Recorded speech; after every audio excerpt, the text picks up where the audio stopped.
Ladies and gentlemen, in this cathedral-like atmosphere tonight, I wish to remind you that this is a most solemn occasion for the close friends that have gathered here, that the 0 hour of the 10th anniversary of our departed friend is fast nearing the end, and that the results of tonight are primarily of a personal and private nature only. No attempt is being made to sway the world or to convince the skeptics one way or the other. This is a personal gathering aiding Mrs. Houdini in completing her 10-year vigil and to aid Mrs. Houdini and ourselves to a final and logical conclusion. Nor is it expected or intended that others must necessarily agree. But this last personal attempt to contact the spirit of Houdini has aroused interest throughout the world, and to that extent will the findings here tonight be publicly recorded. We wish it distinctly understood that in this last and final attempt, we are interested in Houdini coming to us instead of to a stranger. Should Houdini contact a stranger anywhere in the world tonight, we know that Houdini will leave proper identification. On behalf of Mrs. Harry Houdini, I wish to thank all members of the press, both local and worldwide, the various national magazines, and the hundreds of individuals throughout the world that have aided. I wish to thank the sincere friends in the four corners of the United States, Canada, and Europe in the forming of some 20 or more simultaneous seances coinciding with our final attempt here in Hollywood. I wish to thank the several hundred friends, trained observers, and several dozen renowned psychics and mediums that are present with us here tonight, and especially the past president of the California State Spiritualist Association present here tonight, whose kindly advice has been of great value. Every facility has been provided tonight that might aid in opening a pathway to the spirit world. Here in the inner circle reposes a medium's trumpet, a pair of slates with chalk, a writing tablet and pencil, a small bell, and in the center reposes a huge pair of silver handcuffs on a silk cushion. Facing the inner circle stands the famous Houdini shrine with its doors ajar. The world knows that the Houdinis were always open-minded regarding spirit communication. Houdini sought to communicate with his beloved mother after she passed on, but he found no evidence that he could rely upon. The Houdinis always believed that in their search, if you remove the fraud, what is left must be the truth. And they together were always seekers after truth. Before Houdini's death, the Houdinis made a compact that the first to go would try to contact the survivor. Houdini had promised to deliver a message in code to his wife, also to open the silver handcuffs and other signs if he should pass over first. It so happens that Mrs. Houdini survives, and she made it a sacred duty to carry out the terms of the compact. The first year found Mrs. Houdini every Sunday between the hours of 12 noon and 2 o'clock, locked up in the privacy of her own room, seated in front of Houdini's photograph, waiting for some sign of Houdini as prearranged in the compact. The truth regarding spirit communication was to Harry and Bessie Houdini a very sincere and profound question. During the following years, each anniversary of his death has been devoted to Houdini. During the last 10 years, there have been times that Mrs. Houdini felt that surely Houdini was coming through, that her hopes of communication would be fulfilled. She was willing to believe, but the evidence did not stand up. At no time has Mrs. Houdini ever received a psychic communication from Houdini, nor has anything occurred anywhere in the world that would lead Mrs. Houdini to believe that Houdini was trying to come through. Yet hundreds of alleged psychics and mediums have written in and stated that Houdini has appeared to them in some form or other. In Chicago, they said he walked boldly into a room. In Kansas City, Houdini was said to have written a long letter to Mrs. Houdini. In Long Beach, Houdini was said to have hypnotized the medium and then delivered a message through her. In New Zealand, he drank a cup of tea. And in Santa Monica, he escaped from several pair of handcuffs by dematerializing his hands. These things may be. Surely it is not for Mrs. Houdini to decide. But we all believe, and many prominent psychics agree, that if Houdini has appeared all over the world in spirit form, under every kind of manifestation, and doing this many times every week of every year of the last 10 years, then we believe that the great Houdini will, on this last authentic seance, come to the little silver-haired widow, the little lady who for 33 years stood by the side of her beloved Harry, listening to the applause of kings and emperors and the world at large. A few days before his death in Detroit, Houdini, in a most strong and firm reminder, again said, "Bess, darling, I'll come back to you if it is possible, even if I have to go through hell to do it." That was Houdini talking. Houdini was an editor of the old New York World.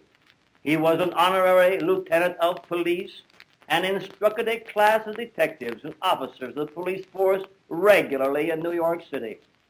He was the author of many books, a writer of many magazine articles, a publisher of a national magazine, head of many magical organizations throughout the world, including societies in Berlin, London, and New York City, member of the exclusive Circumnavigators Club, the Masons, the Elks, and many others. He headed investigating committees that led him to appear on the floor of Congress at Washington, D.C. The Houdinis, Harry and Bessie, presented remarkable magic acts in the palaces of Europe and throughout the world. Houdini was working in secret with Thomas A. Edison on a delicate psychic detecting instrument and a process that would permit him to take flashlight photographs in the dark without the flash being visible. 1,000 interests had Houdini besides his search and collecting of rare first editions to make his library on magic and occultism the largest private collection in the world, which led to the creating of the Houdini Room in the Congressional Library in Washington, D.C. today. Houdini spent much time in aeronautics, wrote authoritatively on the subject, and was one of the first 17 flyers of the world, owned his own plane, and was the first man to ever successfully fly an airplane in Australia, winning the aerial trophy in Melbourne, Australia, March 15, 1910. That, in brief, was the man, Houdini. He had safes and vaults in his home and vaults and banks that his lawyers had access to. But one secret now made public for the first time is the fact that Houdini had one safe deposit vault in a bank or trust company in the East under some family name other than Houdini, and of which the secret location rested only in Houdini's brain. In this vault was kept highly secret papers, and into which was always placed a certain glass case of jeweled metals and a diamond question mark pin with a rare pearl drop, a gift from Harry Keller to Houdini. The jewel box was always on display in the Houdini home, but prior to closing the house to go on a vaudeville tour, Houdini always placed this box in the secret vault. Many things were left untold because of the unexpected death of Houdini in Detroit. There is a law, a time limit. Madame Houdini has year by year awaited word that the federal government had located or opened the box long overdue. Perhaps the vault rent had been paid years in advance. However, this secret vault has never been located to this day. No medium or psychic has ever brought forth information from Houdini or the spirit world touching on or leading to its discovery. So if any circle tonight in any city or town in the world believes they are contacting Houdini, let them identify themselves by bringing forth this information regarding the secret vault. Tonight, we are in the very heart of glamorous Hollywood that Houdini loves so well. He lived here. He worked here. Houdini loved Hollywood. And Harry and Bessie Houdini celebrated their 25th, their silver wedding anniversary here, and all the great of Hollywood were present. And Houdini made a speech and said, "You are all invited now to be at our 50th, our golden wedding ceremony." And Will Rogers got up and gave an impersonation and said, "Houdini, I'll be here, but this is the way I'll be coming in." And he walked like an aged old man with a cane. Will Rogers is gone. Houdini is gone. Nearly 2/3 of that famous gathering is gone. But this is the kind of a night they all would have loved. Nothing could have kept them away. It's a Houdini night with the spotlight of the public on Houdini, with the whole world paused to see or hear Houdini step on this side of the curtain. Now let us bow our heads in meditation and prayer.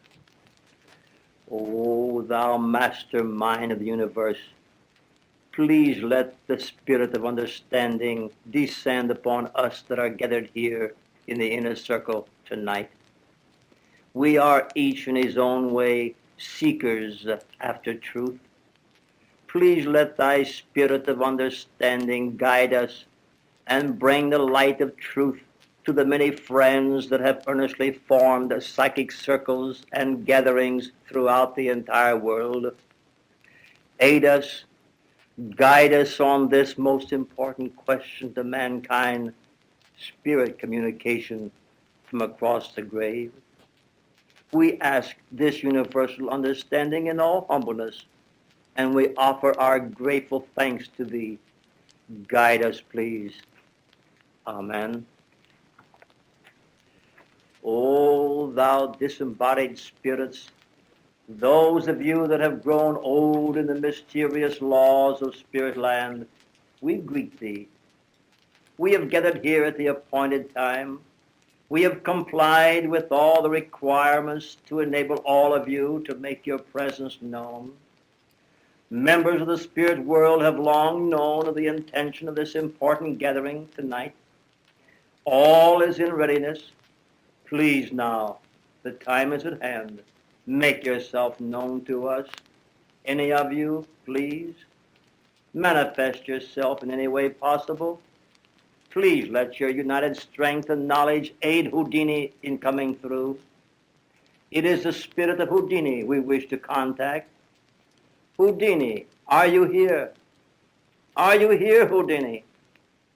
Please manifest yourself in any way possible. Take from this earnest gathering any strength that may be necessary for you to use. Take any vital thing from us that you may need to enable you to carry out your promise of years ago. We have waited Houdini, oh, so long. Never have you been able to present the evidence you promised. And now, this is a night of nights. The world is listening. Harry, your world, your audience. And Bessie is here. Your Bessie, who was part of you for 33 years. She's here, Harry, pleading in her heart for a prearranged sign from you. It means so much to her, to all of us, to the world. Harry, we are all seekers after truth. Please manifest yourself by speaking through the trumpet. Lift it, lift it. Speak through it, speak. Speak, Harry. We are watching and waiting, Harry. Levitate the table, move it. Lift the table, move it, rap on it. Spell out a code, Harry, please. Ring the bell. Let its tinkle be heard around the world. Do it, Harry. Please. Please, Houdini, we are waiting. Bessie is waiting. Oh, thou spirit, your religion is based on love. And by that very token, a love of 33 years that have even entered into eternity, by that love I ask that you come through with the evidence. By the love of the little silver-haired widow, by the love and esteem of the countless friends, the evidence, Harry. And Houdini, Dash is listening in. Dash, Hardin, your brother has joined us with a circle. He is formed in New York City, 3,000 miles away. He has joined with us to seek the truth. And the circle in Baltimore, Philadelphia is listening in. In Providence, in Chicago, Leonard, who was once a protege of yours. A circle in Portland, Maine, and in the faithful city of Detroit, in Victoria, Canada, Tacoma, Rockford, Oakland, and San Francisco, all over the world, all joining in. Come through, Harry. And Houdini, Colonel Harry Day, member of the British Parliament, has formed a circle in London, England. Colonel Day was your closest boyhood friend. Houdini, you must come through. And at the bottom of the world, Australia, the country where you made history, has joined in. We are crying to high heaven, to the powers that be. We are crying in one mighty magnetic voice from every corner of the earth, and the hearts and minds of the multitudes are centered here tonight. We want the evidence, the truth, in the name of humanity and love. If there is communication from the great beyond, come through with the evidence. Then followed calm and silent meditation, and again a tense and dramatic soul pleading, in which Mrs. Houdini joined Dr. Saint. But no sign from Houdini. At last Dr. Saint, in a voice that broke and filled with emotion, asked, Mrs. Houdini, the 0 hour has passed. The 10 years are up. Have you reached a decision? Yes, Houdini did not come through. My last hope is gone. I do not believe that Houdini can come back to me or to anyone. After faithfully following through the 10-year Houdini compact, using every type medium and seance, it is now my personal and positive belief that spirit communication in any form is impossible. I do not believe that ghosts or spirits exist. The Houdini shrine has burned for 10 years. I now reverently turn out the light. It is finished. Good night, Harry. Beatrice Houdini turned, and with Dr. Saint left the roof and stepped inside while the others waited respectfully at a distance. Then suddenly a long, low, distant rumble of thunder was heard. It began to rain. Now remember, those skies had been clear but a few moments before. It rained just long enough to wet everyone on the roof of the Hollywood Knickerbocker Hotel. and then it stopped and didn't rain again all evening. To people who do not live in California, this may not seem strange, but California does not have showers as do the East and Midwest. The country out here is rainless for months, and when rain comes, it rains for days. A brief heavy rain is an unheard of phenomena. Was that a sign? I recall a very dear friend of mine, a magician who was with me on the roof at the time of that séance, stating as he left the roof, Houdini wasn't that sort of man. Houdini was too big of a man to come back and shake insignificant little bells, to write his name on a piece of slate, or to toot horns. Harry Houdini was a dynamic personality. Harry Houdini was a man of great ego. Harry Houdini was a man of great force. Harry Houdini, if he could return, would not have returned as a horn tooter, but perhaps as something dynamic, as something great, as something forceful, perhaps as a drop of heaven's rain.